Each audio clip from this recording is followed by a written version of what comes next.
I still believe that it will be the intersection between fire risk and insurance that will rein in the EV madness. While technically rare, when a lithium-ion battery does catch fire, there's little that can be done except to let it burn itself out.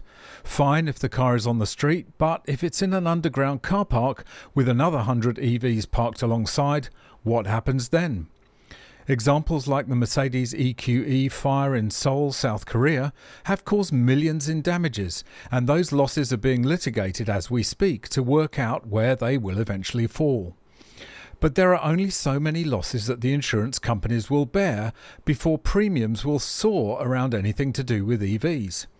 There may come a time in the future when if you park or charge your EV in an apartment car park, you may void your building's insurance policy. Here in Australia, Fire and Rescue New South Wales have made it clear they expect sprinkler systems to be installed which meet strict standards. And in a submission to a parliamentary inquiry, the UK Fire Chiefs Association has been equally blunt about the risks of EV fires. This problem isn't going away in a hurry. Welcome back to MGUY, British engineer and lawyer, now Sydney-based YouTuber. Be sure to follow me on the usual socials for more content, links in the description, and please make sure you're subscribed and have enabled all notifications so you don't miss out on any future videos.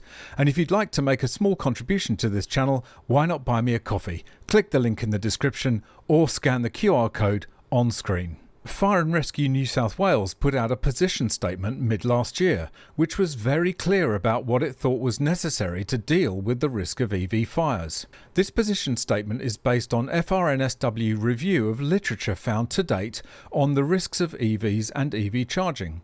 Whilst the incident rate may currently be low, the potential consequences when the lithium-ion battery pack of an EV is involved in a fire, whether or not the fire originated from it, are not fully understood and present a different challenge to firefighters, occupant life safety, building integrity and environmental impacts when compared to an internal combustion engine vehicle, ICEV. Some of the differences that need to be accounted for include the potential for a rapidly developing fire, jet-like flames, longer burn times, and the potential for vapor cloud explosions. The failure of lithium-ion batteries during a fire is unique and differs from the typical combustion process of other combustible materials, and this difference also needs to be better understood and considered. The research and testing undertaken on EVs is considered to be quite limited, and FRNSW consider that there are still considerable knowledge gaps.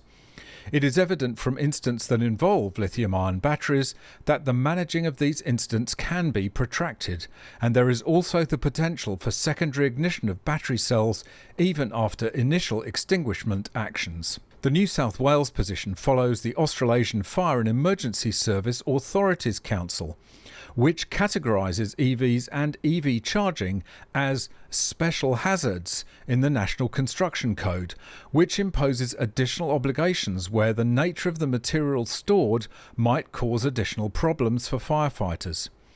And insurance companies certainly won't be happy if you charge your EV in a space that isn't protected adequately. But in the UK, the fire chiefs are giving similar unambiguous messaging about the risks of EV fires, albeit in a slightly different context, as the Express reports. And although none of this will be new to you if you are a regular watcher of this channel, it is however encouraging to see that it's getting some mainstream media coverage. Electric cars can explode and the public must be warned, say worried UK fire chiefs. An electric car can burst into flames again days after a fire appears to be put out. Fire chiefs say the public must be told about the huge fire risks posed by electric vehicles as the government presses ahead with a ban on new petrol and diesel cars. Damaged vehicles could burst into explosive flames and fires could resume days after they appeared to have been extinguished, according to the National Fire Chiefs Council, the professional voice of the UK Fire and Rescue Service. Blazes could also release toxic fumes, and even the water used to put out electric vehicle fires could become poisonous and pollute the environment. In a dramatic statement to MPs, the NFCC called for warnings to be installed at electric vehicle charging points across the country. It said, increasing awareness that electric vehicles are powered by lithium-ion batteries, which can cause severe and potentially explosive fires when they become faulty, damaged mechanically or electrically, or are exposed to extreme heat, is paramount. Thermal runaway can lead to the creation of toxic vapours and gases such as, not exhaustive, carbon monoxide, hydrogen fluoride and hydrogen chloride. Electric vehicle fires present new challenges for FRSs, fire and rescue services, as suppressing an electric vehicle fire requires large amounts of water and the fire can reignite hours or sometimes days later. Firewater that is contaminated with chemicals from battery fires is dangerous to the environment. This statement was in the context of a UK parliamentary inquiry into charging infrastructure, but the fire chiefs didn't hold back in taking the opportunity to spell out the risks of fires and toxic waste from dealing with them in no uncertain terms. You just have to search some of the China channels to see how frequently the locally made EVs burst into flames. The problem will come, of course, when these same vehicles are imported in bulk into Europe and Australia. Tesla may have plenty of quality control concerns, but at least it is a US-based company and has certain QA standards. But the cheap junk from China far less so. As these vehicles flood the markets over the next few years, we'll see whether this trend in increasing EV fires plays out and whether the concerns of Australian and UK fire organisations are justified.